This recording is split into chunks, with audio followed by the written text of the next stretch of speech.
"Well," said Quirrell impatiently, "what do you see?" Harry screwed up his courage. "I see myself shaking hands with Dumbledore," he invented.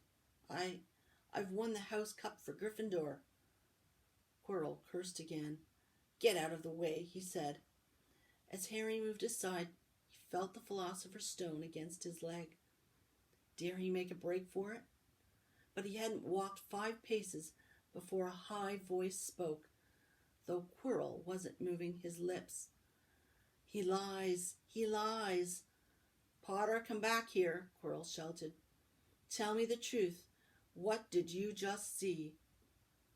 The high voice spoke again. "Let me speak to him, face to face." "Master, you are not strong enough." "I haven't strength enough for this." Harry felt as if Devil's Snare was rooting him to the spot. He couldn't move a muscle. Petrified, he watched as Quirrell reached up and began to unwrap his turban. What was going on? The turban fell away. Quirrell's head looked strangely small without it. Then he turned slowly on the spot. Harry would have screamed, but he couldn't make a sound.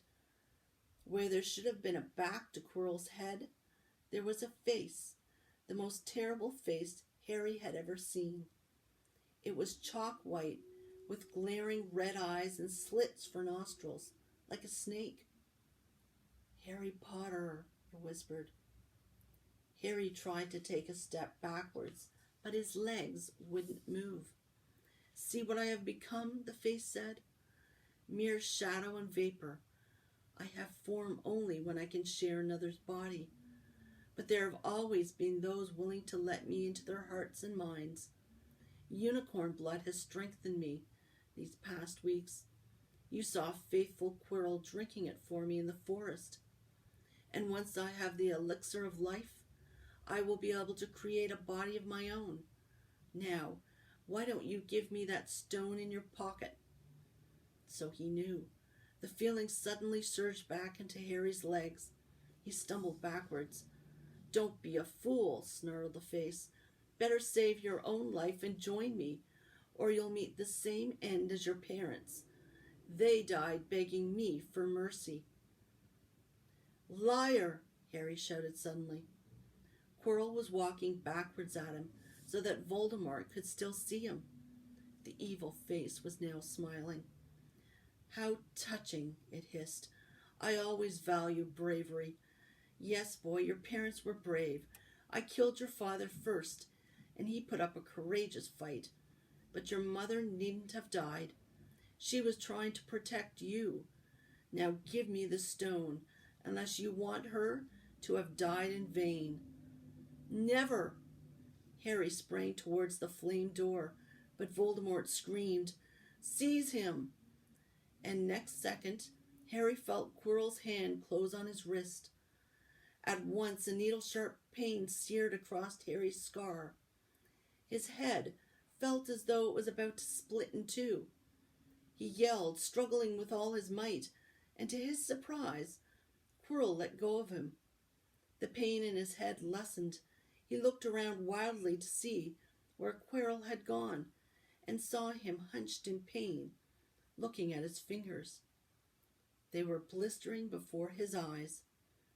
"Seize him! Seize him!" shrieked Voldemort again, and Quirrell lunged, knocking Harry clean off his feet, landing on top of him, both hands around Harry's neck.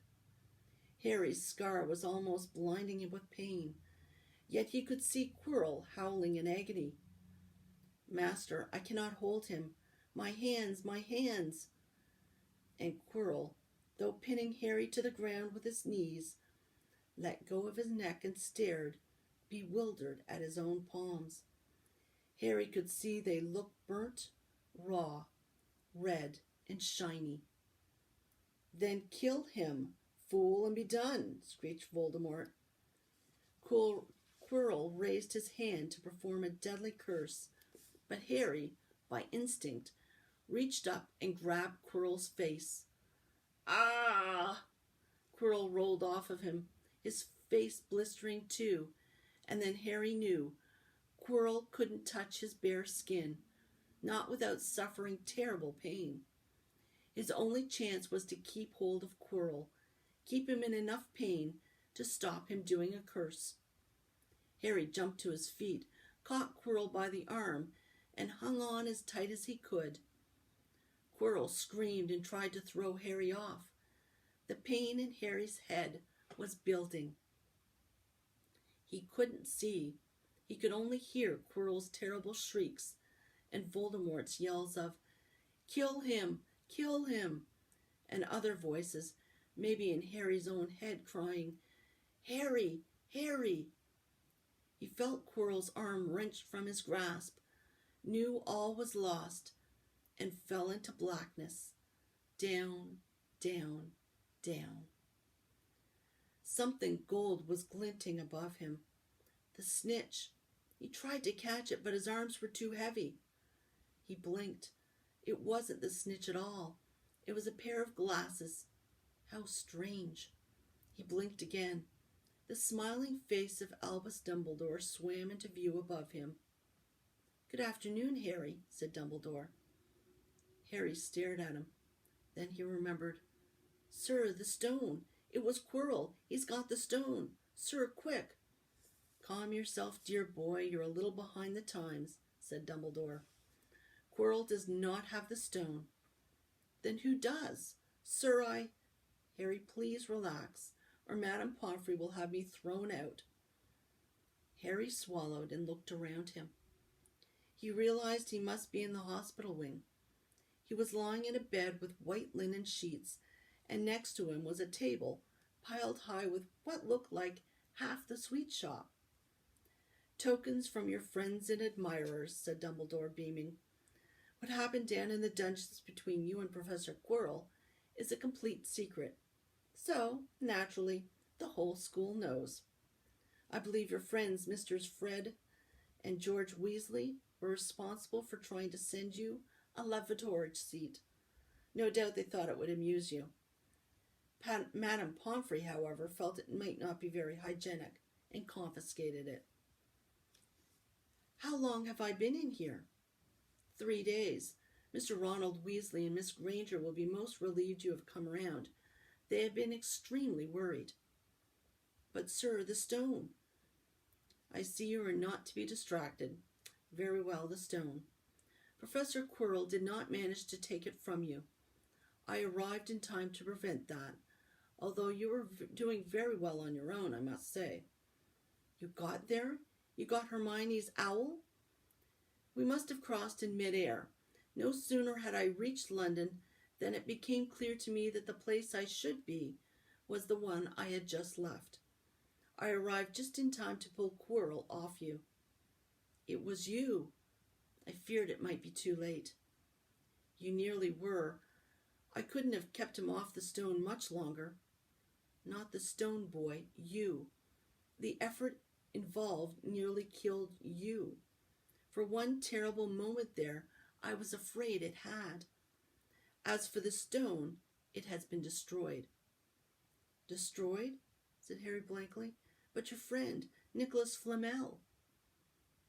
"Oh, you know about Nicholas," said Dumbledore, sounding quite delighted. You did do the thing properly, didn't you? Well, Nicholas and I have had a little chat and agreed it's all for the best." "But that means he and his wife will die, won't they?" "They have enough elixir stored to set their affairs in order, and then, yes, they will die." Dumbledore smiled at the look of amazement on Harry's face.